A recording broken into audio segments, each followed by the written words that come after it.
আসসালামু আলাইকুম। সবাইকে স্বাগত জানাচ্ছি বিডি দর্পণের নিয়মিত আয়োজন আজকের দুনিয়ায়। আপনাদের সাথে আছি আমি ফারজানা নিসা। চলুন জেনে নেওয়া যাক সারা দুনিয়ায় এ পর্যন্ত ঘটে যাওয়া প্রধান খবরগুলো। চিন্ময় কৃষ্ণদাসের মুক্তি দাবি করে অন্তর্বর্তী সরকারের প্রধান ডক্টর মোহাম্মদ ইউনূসকে এবার কঠোর হুমকি দিয়েছেন পশ্চিমবঙ্গ রাজ্য বিজেপির নেতা এবং বিধানসভার বিরোধী নেতা শুভেন্দু অধিকারী। সেই সঙ্গে বাংলাদেশে আলু পেঁয়াজ রপ্তানি বন্ধ করে দেওয়ার হুঁশিয়ারিও দিয়েছেন তিনি। সোমবার বাংলাদেশের সীমান্তবর্তী বনগাঁর পেট্রাপোলে এক সভায় শুভেন্দু বলেন, ইউনূস হুঁশিয়ার, একদিনে শুধু কলকাতায় যে আবর্জনা বের হয় ওটা ফেলে দিয়ে এলেই না ঢাকা পড়ে যাবেন, আপনি পাঙ্গা নিতে আসবেন না। পাশাপাশি অন্তর্বর্তী সরকারকে ইতিহাস স্মরণ করিয়ে দিয়ে তিনি বলেন, ১৯৭১ সালে ১৭,০০০ ভারতীয় জওয়ান আত্মবলিদান দিয়ে এই বাংলাদেশ তৈরি করে দিয়ে গিয়েছেন, ভুলে যাবেন না। কেউ যদি অতীত ভুলে যান তার ভবিষ্যৎ ভালো হয় না, ভালো হতে পারে না ভবিষ্যৎ। এদিন প্রায় ২৪ ঘণ্টা ধরে পেট্রাপোল সীমান্ত দিয়ে পণ্য চলাচল বন্ধ ছিল। সোমবারের জনসভায় শুভেন্দু বলেন, আমরা ঘোষণা করেছিলাম যে পেট্রাপোল সীমান্ত দিয়ে আজ বাণিজ্য বন্ধ থাকবে। আজ সকাল ৬টা থেকে বাণিজ্য বন্ধ আছে, এটা ২৪ ঘণ্টা চলবে। তিনি বলেন, এটা ট্রেলার দেখিয়ে গেলাম, অত্যাচার বন্ধ না হলে এর পরের সপ্তাহে আমরা ৫ দিন বন্ধ করব, তারপর ২০২৫ সালে আমরা লাগাতার বন্ধ করে ওরা আলু পেঁয়াজ কিভাবে খায় সেটা দেখিয়ে দেব। আমাদের নাম ভারতবর্ষ। বাংলাদেশে শেখ হাসিনা সরকারের পতনের পর থেকেই ভারতের সাথে সম্পর্ক ভালো যাচ্ছে না ঢাকার। স্বৈরশাসক শেখ হাসিনাকে নিঃশর্ত সমর্থন দিয়ে যাওয়া নয়াদিল্লি দেশ ছেড়ে পালানো হাসিনাকে আশ্রয় দিয়েছে। তারপর থেকে কূটনৈতিক সম্পর্ক অনেকটাই শীতল হয়ে যাচ্ছে। বাংলাদেশের জনগণও বিভিন্ন ইস্যুতে ভারতীয় আগ্রাসনের বিরুদ্ধে সোচ্চার হচ্ছে।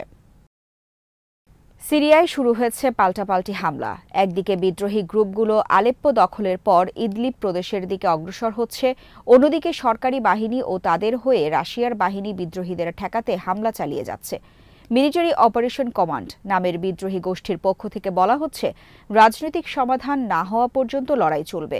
বিদ্রোহীদের সন্ত্রাসী আখ্যা দিয়ে সিরিয়ার প্রেসিডেন্ট বাশার আল আসাদ বলেছেন, মিত্র রাশিয়া ও ইরানকে নিয়ে সর্বশক্তি দিয়ে লড়বে সরকারি বাহিনী। সিরিয়ায় বিদ্রোহীদের আক্রমণ শুরু হয় গত বুধবার। বিদ্রোহীরা মূলত একটি জোট গঠন করে এই আক্রমণ করেছে। এই জোটের নাম মিলিটারি অপারেশন কমান্ড।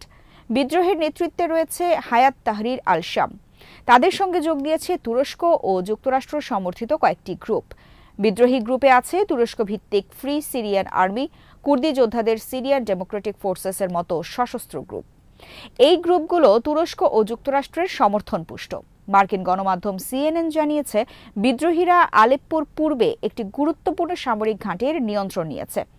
ইদলিব বিদ্রোহী জোটের পুরোপুরি নিয়ন্ত্রণে চলে গেছে। তারা হামা প্রদেশের দিকেও এগোচ্ছে। বিদ্রোহীদের আক্রমণের মুখে বাশার সরকারের বাহিনী তেমন কোনো প্রতিরোধ করতে পারছে না।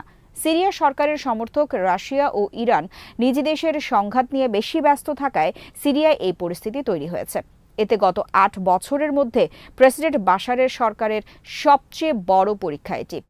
রাশিয়ার পক্ষ থেকে বলা হয়েছে, তারা পরিস্থিতি বিশ্লেষণ করে দেখছে, তারা বাশার সরকারকে পুরোপুরি সমর্থন দিয়ে যাবে। ইরানের পক্ষ থেকেও একই রকম ঘোষণা এসেছে। ইতোমধ্যেই প্রতিশ্রুতি অনুযায়ী সিরিয়ার উত্তরাঞ্চলে যৌথভাবে বিমান হামলা শুরু করেছে সিরিয়া ও তাদের মিত্র রাশিয়া। ইরাক থেকে ইরান সমর্থিত সশস্ত্র গোষ্ঠীও সিরিয়ার বাহিনীকে সহায়তায় যুক্ত হচ্ছে। ২০১১ সাল থেকে চলা সিরিয়ার গৃহযুদ্ধ গত বছর ৩ ধরে শান্ত থাকলেও গত সপ্তাহে আবার তা চাঙ্গা হয়ে ওঠে। যুক্তরাষ্ট্রের ৪৭তম প্রেসিডেন্ট হিসেবে শপথ নেওয়ার আগেই ফিলিস্তিনের গাজায় হামাসের হাতে থাকা জিম্মিদের মুক্ত দেখতে চান ডোনাল্ড ট্রাম্প। তা না হলে দায়ীদের গুরুতর সমস্যা হবে বলেও হুঁশিয়ারি দিয়েছেন তিনি। নিজের ট্রুথ সোশ্যালে দেওয়া এক পোস্টে সোমবার ট্রাম্প লিখেছেন, ২০২৫ সালের ২০ জানুয়ারি যুক্তরাষ্ট্রের পরবর্তী প্রেসিডেন্ট হিসেবে শপথ নেওয়ার আগেই যদি গাজায় জিম্মিদের মুক্ত করে দেওয়া না হয়, তাহলে মধ্যপ্রাচ্যে এবং মানবতার বিরুদ্ধে এমন নৃশংসতার জন্য দায়ীদের গুরুতর সমস্যা হবে। গত বছরের ৭ অক্টোবর ইসরায়েলি ভূখণ্ডে হামলা করে ফিলিস্তিনের মুক্তিকামী সংগঠন হামাস। এএফপির হিসেবে এতে নিহত হন ১,২০৮ জন। হামাসের হাতে জিম্মি হন আরও ২৫১ জন।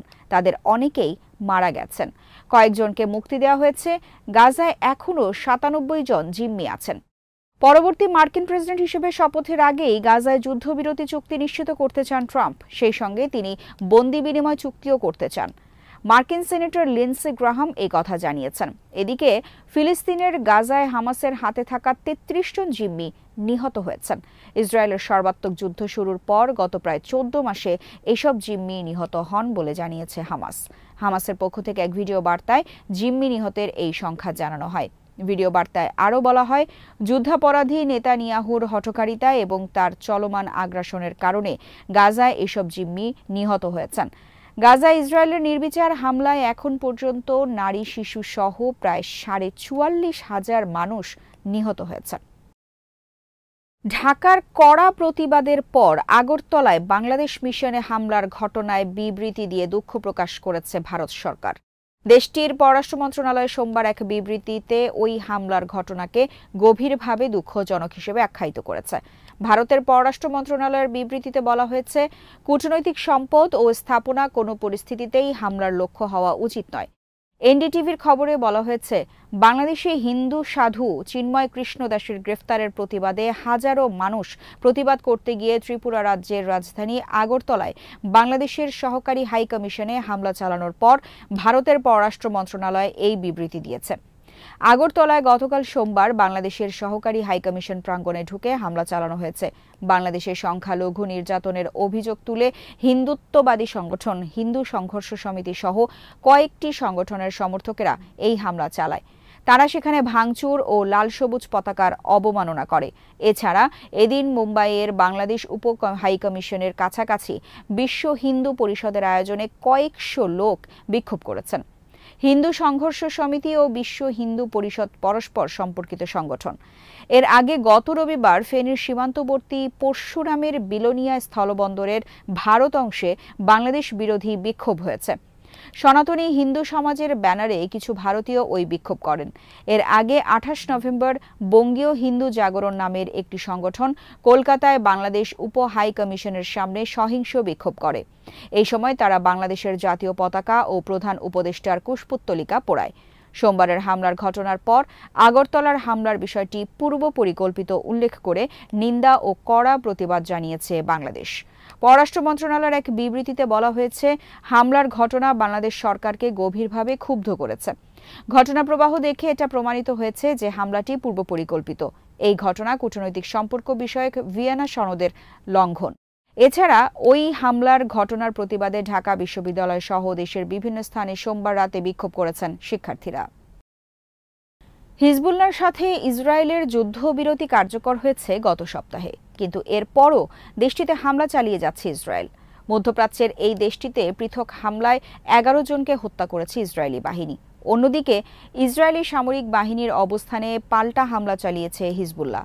আল জাজিরার প্রতিবেদনে বলা হয়েছে, ইসরায়েলি হামলায় নিহতদের মধ্যে লেবাননের একজন রাষ্ট্রীয় নিরাপত্তা কর্মকর্তাও রয়েছেন।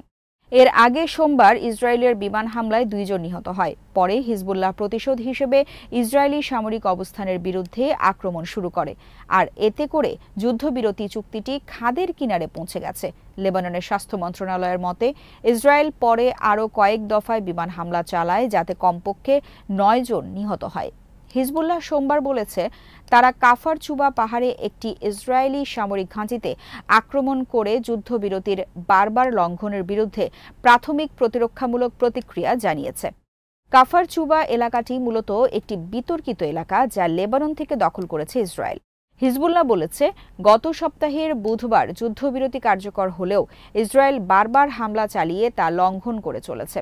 লেবানন জুড়ে মারাত্মক বিমান হামলা চালানোর পাশাপাশি দক্ষিণে বেসামরিক লোকদের ওপর গোলাবর্ষণ এবং রাজধানী বৈরুত সহ লেবাননের আকাশসীমায় ড্রোন ও জেট বিমান চালাচ্ছে ইসরায়েল। ইসরায়েলকে গণহত্যার জন্য দায়ী বর্ণবাদী রাষ্ট্র ঘোষণা করেছে বিশ্বের অন্যতম প্রাচীন ও প্রভাবশালী বিতর্ক সংগঠন অক্সফোর্ড ইউনিয়ন। একটি বিতর্কে এই প্রস্তাবের পক্ষে ভোট পড়ে ২৭৮টি ও বিপক্ষে ছিল মাত্র ৫৯টি। টিআরটি ওয়ার্ল্ডের খবরে বলা হয়েছে, এই বিতর্কটি ছিল অত্যন্ত উত্তপ্ত। বক্তৃতাগুলো ছিল আবেগময় এবং বক্তারা একাধিকবার শ্রোতাদের বাধা ও তর্কের সম্মুখীন হন। ১৮২৩ সালে প্রতিষ্ঠিত অক্সফোর্ড ইউনিয়ন বরাবরই বিতর্কের মাধ্যমে গুরুত্বপূর্ণ বিষয় তুলে ধরে। এই বিতর্ক ইসরায়েলের কর্মকাণ্ড নিয়ে বিশ্বব্যাপী আলোচনায় নতুন মাত্রা যোগ করেছে। বিতর্কের বিষয় ছিল, ইসরায়েল একটি বর্ণবাদী রাষ্ট্র যা গণহত্যার জন্য দায়ী। এই বিতর্কের পক্ষে বক্তব্য দেন ফিলিস্তিনি আমেরিকান লেখক সুসান আবুল হাওয়া, ফিলিস্তিনি কবি মোহাম্মদ এল কুর্দ এবং ইসরায়েলি বিরোধী লেখক মিকো পেলেট।